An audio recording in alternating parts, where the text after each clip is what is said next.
welcome, my friends, to our final episode of our book club, 4,000 Weeks, Time Management for Mortals. We're going to talk about kind of some practical tips and this idea of moving beyond hope. I'll share some of my kind of personal reflections here as well. Please, during this, drop your questions, comments, reflections, and just to engage with dialogue with each other. I mean, that's one of the most important things that I've found is that we need dialogue. We need conversant ideas, conversant opinions. And I think social media can act in two really different big ways. One is it can increase polarization because we can just listen to the things that we like, the things that we know. But the other thing that can happen is that we can get exposed to ideas that we wouldn't have come across otherwise. And we grow as we grow in our capacity to engage with ideas, thoughts, reflections that are not our own. So we're looking at Beyond Hope in 4,000 Weeks, Time Management for Mortals, a life-changing book. I love how Berkman opens this up. He finishes the last chapter talking about how important it is to embrace our limits. And then he says, except there's a problem. Everything is screwed. Perhaps you've noticed. And we can have this idea and this belief that we need to get things together, things need to get fixed. But that need to kind of get everything perfect, it's part of the problem. I think that can lead us into these places, this sense of existential overwhelm and urgency. And so Burkman talks about how in a time such as this, when there's so much political strife, when there's so much polarization, when there's wars and economic crises, why would we care about time management? And he says, well, because all life really is time management. And in times such as these, when there are crises, when there are overwhelms, he says, if you broaden your perspective a little bit, it's obvious that in periods of anxiety and darkness, the questions of using our time take on a fresh urgency. Our success or our failure in responding to the challenges before us are based entirely on how well we use the available time in our day. And our time is limited. Our lives are limited. That's the name of this book is 4,000 Weeks, because that's the amount of weeks that the average person has to live. So I think I did the calculation and I have about 2,500 weeks left. When we can see it on that perspective, we can realize that's not much time at all. And on the one hand, that can overwhelm us and make us afraid and feel like, what do I need to do? But on the other hand, it can liberate us to realize there are important things worth doing. Am I going to let those important things be dictated by forces outside of me? Or am I going to choose to step into them importantly on my own? And so one of the things that he's urging us to do in this afterward is to move beyond hope. The danger with hope, and I think there's probably a distinction here between using hope as a defense or embracing hope as a virtue. But one of the dangers about hope is that we can wait for something outside of us to resolve the problems and can disempower ourselves. He says that what hope means oftentimes is disavowing our own capacity to change things.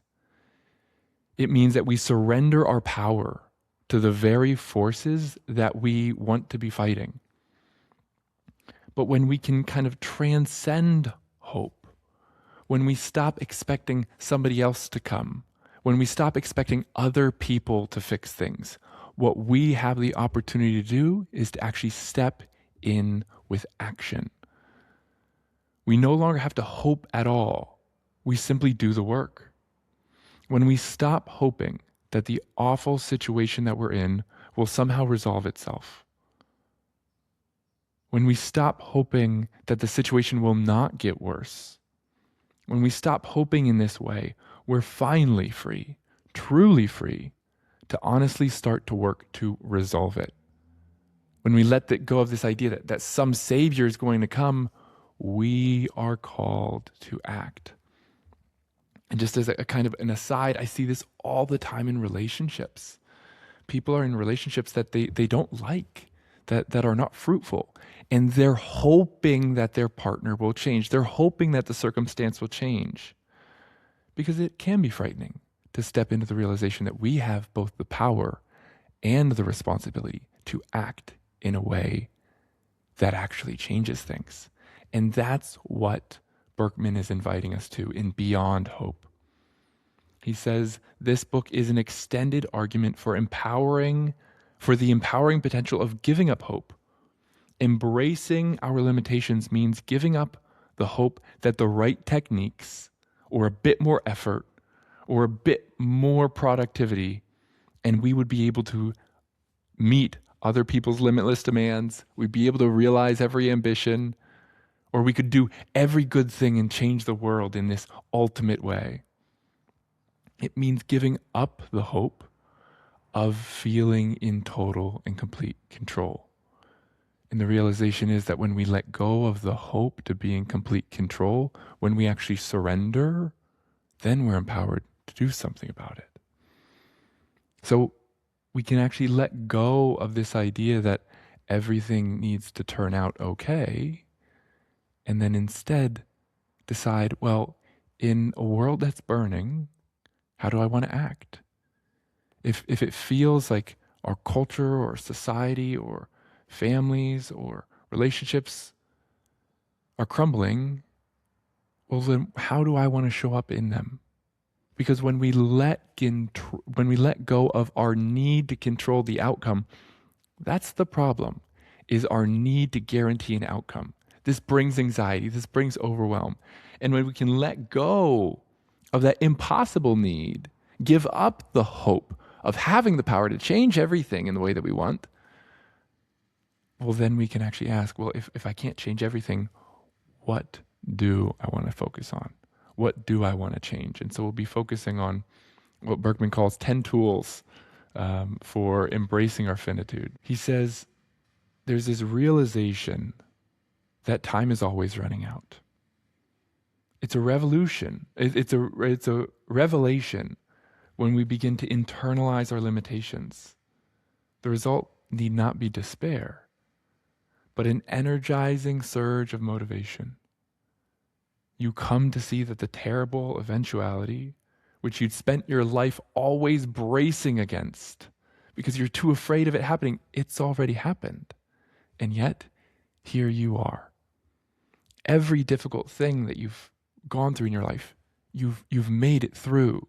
And as a psychotherapist, I'm blanking on his name right now, says often, our greatest nightmares and fears about the future are almost always the traumas and the crises that we've faced in our past.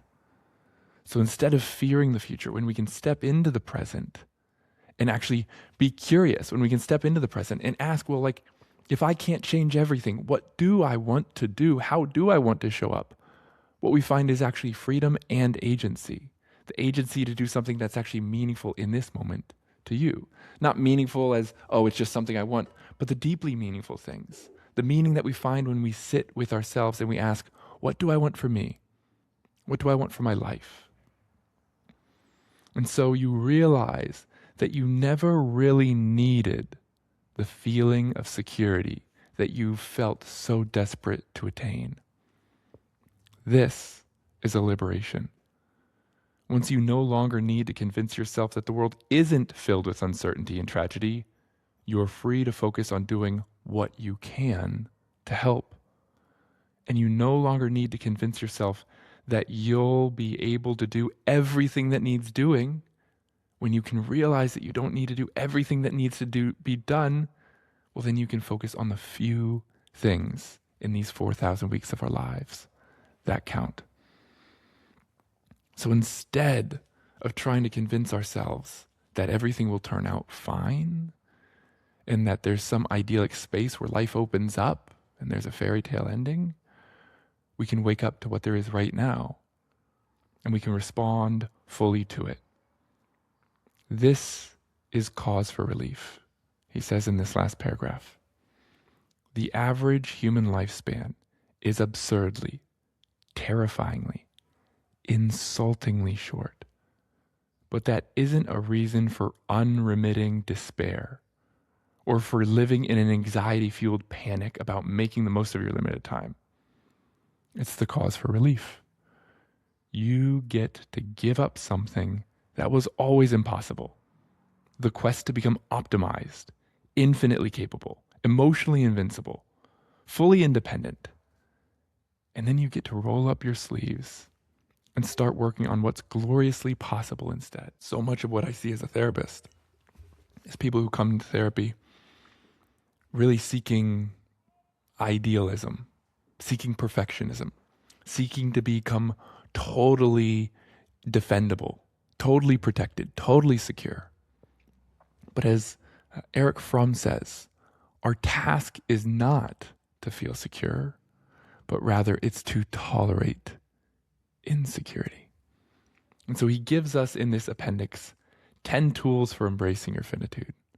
I think these are really nice kind of clear pointers on how to put these things throughout the book into actual practice.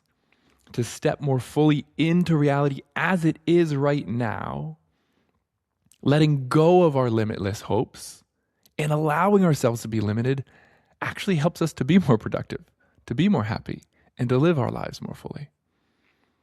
So the first recommendation here is to adopt a fixed approach to productivity. So rather than trying to have this belief that we can get everything done, you begin from the assumption that tough choices are inevitable. If you can't get everything done, then you have to make the tough choice of what will I do? What will I choose to do? And so Berkman's suggestion here is to keep 2 to-do lists. You keep an open list and a closed list. And the open list is a list on which you put absolutely everything, every possible to do. And this is an endless list. It's never going to get completed. It's never going to end. But the closed list has a fixed set of entries, and that's the one that you work on. So the closed list has a fixed number of entries, 10 at most, and the rule is you can't add a new task until the first one's completed. So in this, I've found this really helpful with reading. I have a habit of kind of picking up a book, starting to read it, getting into another book, starting to read it, and I never really finish books. And that's something that I've wanted to shift. So the commitment that I've made in this last year is that I will only read 2 books at a time, actually 3. Because one of those is kind of just is more reading in my prayer time and in my spiritual life.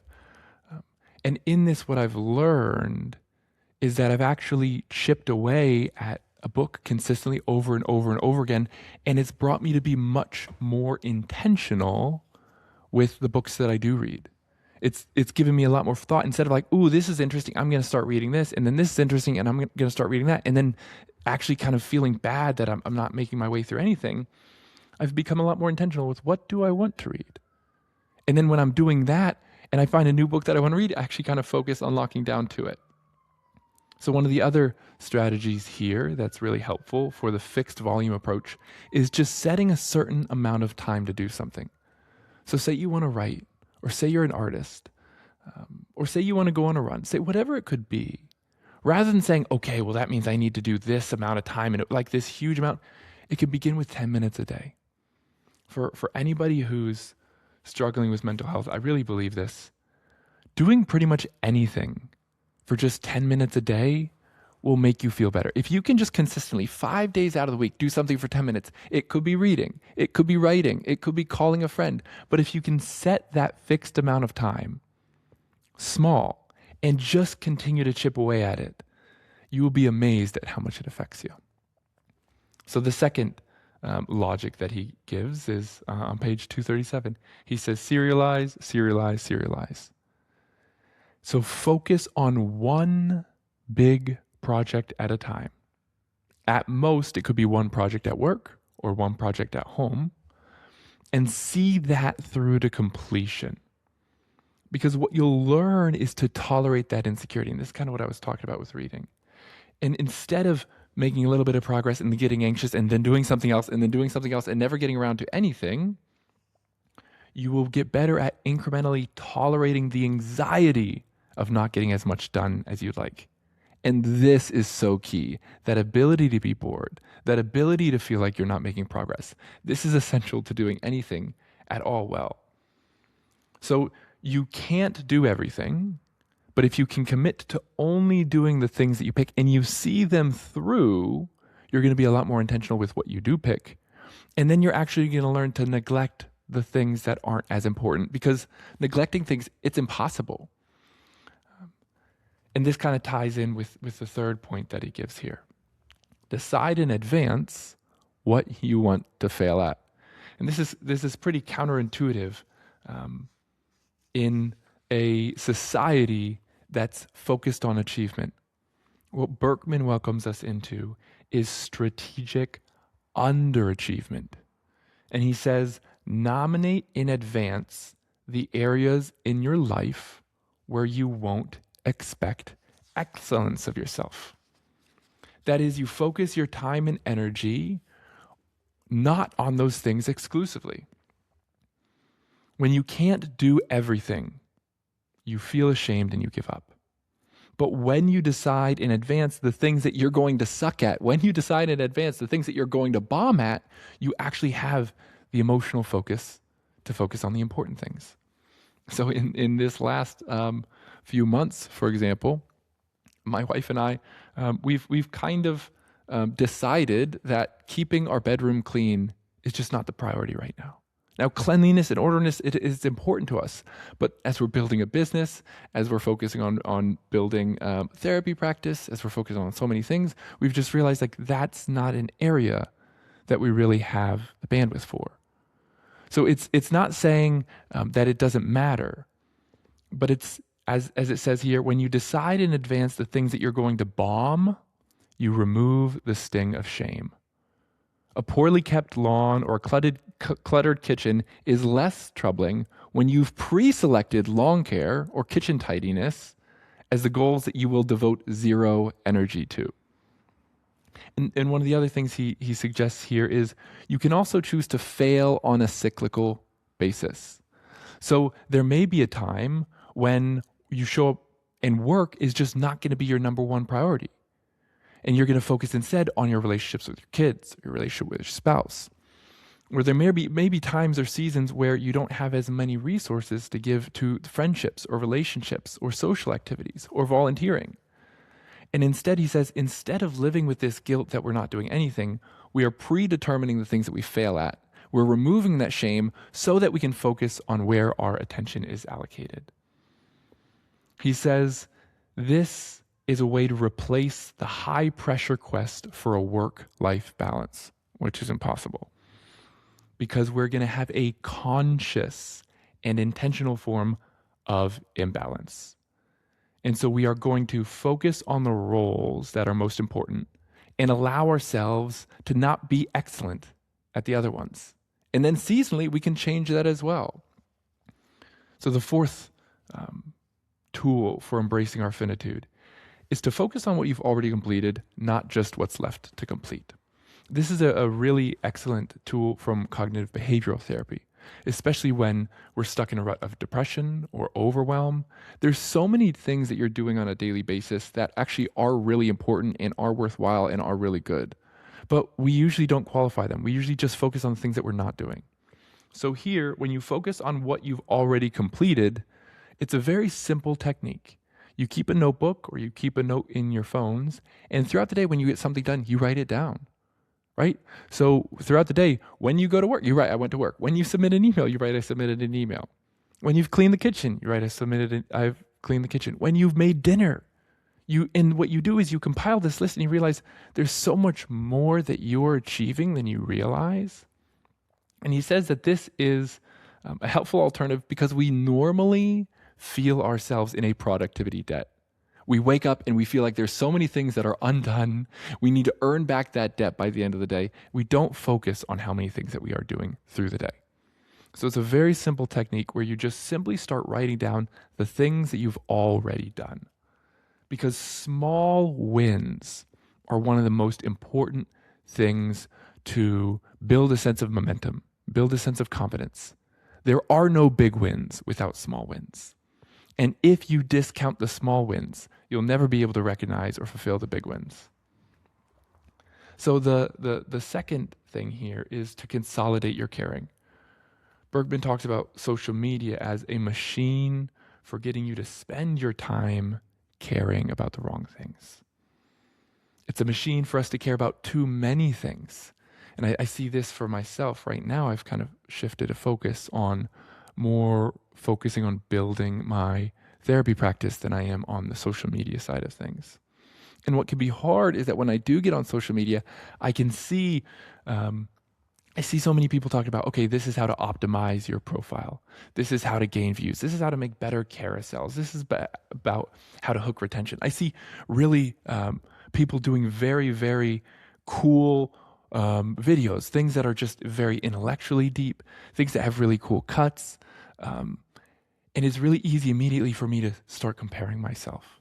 Oh, this person's doing this, or this person made a lot of money, or this person's had this many views, or this person's doing this kind of consistency. And so when we're consistently exposed on social media to all these things that other people are doing, we can shift where we feel like our attention is for caring. And so instead, in those moments, what's really helpful for me is, okay, what am I consolidating my caring about right now?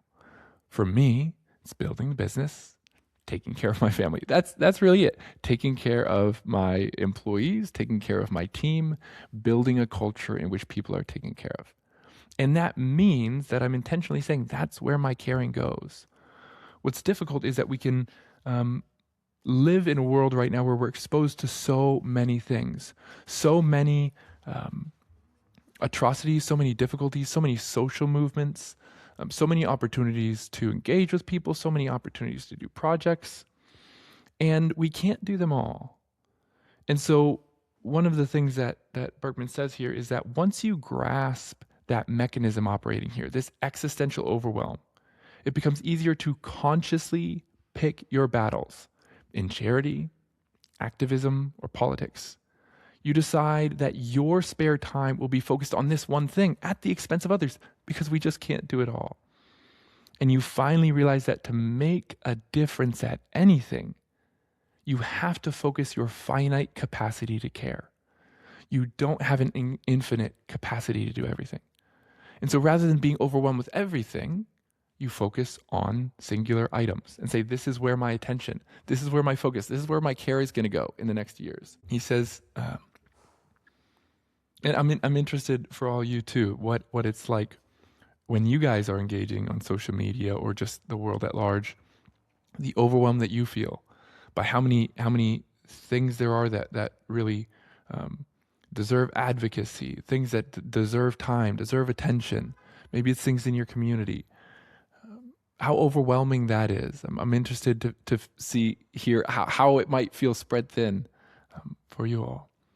The other thing here, and I think this is really important, he says, embrace boring and single purpose technology. You can't combat everything on social media or on the internet. But what you can do is you can make your device, your phone, as boring as possible. And you see it right now, right? Mine is grayscale. It's black and white. You can go into your settings, and this is just one of the small ways that I did it. And you can turn your phone on a black and white, but you can also automate that. So for me, one of the things that I've done is in the morning, I have a automation on my phone. So at 9 a.m., my phone turns to black and white mode. And then at noon, it turns to black and white mode again. And at 3, it turns to black and white mode again. And this is because in general, I don't need to see color, but there's some times when I'm looking at a picture or something that I want it to be more vibrant, but I don't need that all the time. So my phone is continually switching back to grayscale or black and white mode so that I'm not completely inundated by this barrage of dopamine and these colors that are working neurobiologically on our need to survive. The other thing here is choosing devices with one purpose. So something else that I found that was remarkably helpful is it's really easy for me to get consumed in news that I actually don't care about. And so just deleting the news feed from my iPhone, like it's easy for it to swipe up and then I'm reading articles that really aren't a place where my focus could be right now.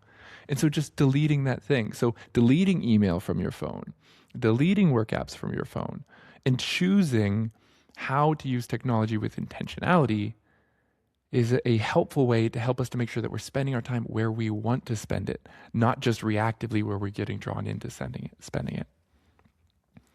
The seventh tool that he says for embracing our finitude is to seek out novelty in the mundane. And this is one of my favorite points here. He says the standard advice is that as we get older, we get more used to life and things don't have as much flash. Things aren't quite as exciting anymore. Childhood has all this novelty, all this newness, and so it's really stimulating. As we move into adulthood, things become more familiar and there's less novelty. The standard advice is to try to cram your life with as much novel experiences as possible. And it doesn't work because it just creates this existential overwhelm, this feeling of, oh, I need to travel to be exciting. Oh, I need to go to new restaurants. I need to go to new places. I need to do more exciting things. It just creates the pressure to do more. And the pressure to do more fries us. It fries our nervous system. It fries our anxiety. But instead, the key and an alternative is to pay more attention to every moment, no matter how mundane. Boredom is a state of the mind to not engage with this moment.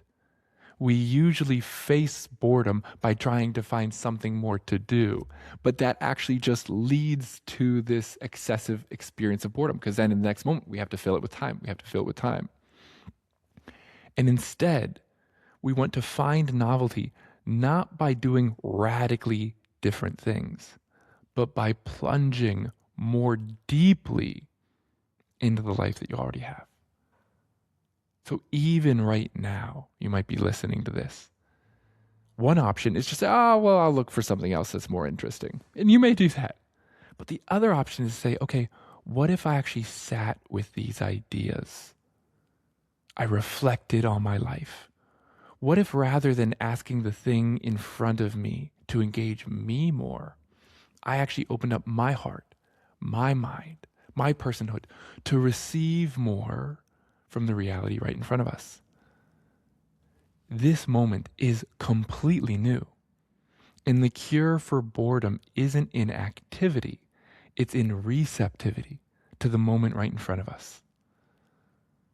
So if you can experience life with twice the usual intensity, well, then your experience of life will be twice as full as it currently is.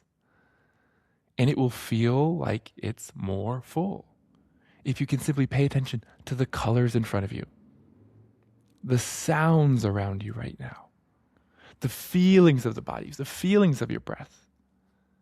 So really doing anything that draws your attention more fully into what you're doing in the present moment. And one of the most helpful ways to do this is the training of mindfulness. Mindfulness is the practice where we focus on doing less rather than doing more. And that'll actually be one of his last points as well. This point 8 on 10 tools for embracing your finitude is really an excellent one. It might be my favorite or my second favorite. He says that we, out of this desire to control how time unfolds, when we're presented with a challenging moment or a challenging relationship, we can fall into this stance of trying to control the outcome. So we control how somebody is treating us. We control how a conversation is going. We can try to make sure that we assure ourselves of the outcome of any given situation. This just tightens our mind like a fist. It causes us to be anxious. It causes us to be afraid. It causes us to be unsure of the next moment. But the suggestion here is that rather than stepping into control, if we can deliberately adopt an attitude of curiosity, in which our goal is not to achieve a particular outcome, but rather it's to figure out what's in front of us. And in a relationship, if there's a difficult relational experience, if we can become curious about the figure who is the human being that we're with, if we can become curious about what they're saying, what they're defending, what they're attacking, what they're upset about. This curiosity assuages the anxiety and the control and actually allows us to be with reality as it is instead of fighting to control it. Curiosity is a stance well situated to the inherent unpredictability of life with others because it can be satisfied. This is the key with it. Curiosity can be satisfied with either the person acting in the way that we want or don't want. So this is something my wife and I did a few years ago. We did an experiment to see what would happen in our lives, what would happen in our relationship if we didn't watch movies or TV for a year. But we didn't approach it with this white knuckle. We're going to try to control our behavior and we're going to try to abstain from this. We're going to try to restrict ourselves. It wasn't that at all. It was curiosity. It was an experiment. We genuinely said, we realized that we were watching a lot of movies and filling our time with TV. And in a conversation, we asked ourselves, well, what would happen if we didn't watch movies or TV? What would we fill our time with? And so we did an experiment to see what will we fill our time with if we didn't watch movies or TV. What came out of it, what was interesting was actually what came out of it at first was a lot more conflict because we didn't have TV and movies to kind of constantly be checking out. Instead, we realized that like, oh, these little things, these little jabs, these little hiccups, they started bugging us. So we started out having a little bit more conflict. And then we started deepening our relationship, deepening our conversations. We really fell in love with listening to books. We fell in love with going on walks in the evening. We started drawing. We started expressing ourselves. And so when we can approach things with curiosity, curiosity is always bigger than anxiety. When we can even turn towards anxiety with curiosity, everything shifts because we step out of this fight or flight, anxious state and step into this moment where we explore like, oh, what might happen here? So when we choose curiosity, this choice to wonder what will happen next, over worrying, hoping, and trying to feel certain that this or that thing will happen next, we actually find that we're able to be at peace with reality. And then we're actually disposed to step into it, not as we want it to be, but as it is. We can actually approach this as an experiment. Something that is important as a therapist is to allow silence rather than filling silence at each moment. This is especially important in group work. And sometimes there's silence and I can feel this pressure of like, I should say something as a group facilitator. But instead, what I remind myself is, I want to do an experiment. I want to see if I allow this moment to stay open rather than filling it from my anxiety, who might speak? Who might say something? So I'm choosing to do something differently as an experiment to see how does it affect this moment. And a lot of times what happens is somebody else says something really important and it stimulates a meaningful dialogue. I like this last point too, of the 10 tools to embrace your finitude. Tool number 9, cultivating instantaneous, compulsive generosity. He says the meditation teacher Joseph Goldstein teaches that whenever a generous impulse arises in your mind, to give money, to check on a friend, to send an email thanking someone for their work, act on that impulse right away, rather than putting it off till later. Because we can feel this need of like, oh, I don't have the time, or I want to say something really nice, or I can't show up as fully as I want right now. And that usually leaves us waiting till we feel in control of our time. I'm so guilty of this. Waiting till I have more time to send this text. Waiting till I have more time to send this message. And it never gets sent. But this adaptation of compulsive, impulsive generosity, when I feel the moment to send a voice memo, when I feel a moment to send a text, instead of waiting to be able to get the right words or to be able to express myself exactly as I want, saying, you know what? And as he says, while your colleagues might appreciate a nicely worded message of praise more than a hastily worded one, the latter is vastly preferable to what's most likely to happen if you put it off, which is that you'll never get around to sending that message at all. And so the final practice here, It's one of my favorites. It's something that I do every morning, try to do every morning. For embracing our finitude is the practice of doing nothing. Blaise Pascal writes, I have discovered that all the unhappiness of humanity arises from one single fact, that they cannot stay quietly in their own chamber. And this is true. I believe this more than ever before. We are inundated by noise. Even here on social media, I think it's especially apparent. There's so much activity, so much noise. Our moments in our day are filled not by punctuations of the breath, not by looking at the sky or the clouds or the weather, but checking our phones, sending a message. We are constantly doing. And so it's no wonder that anxiety is rising and obsessive compulsive behaviors are rising because we're consistently practicing obsession and compulsion. We feel a feeling of anxiety and we assuage it by pulling out our phone. We feel a feeling of anxiety and we assuage it by pulling out our phone.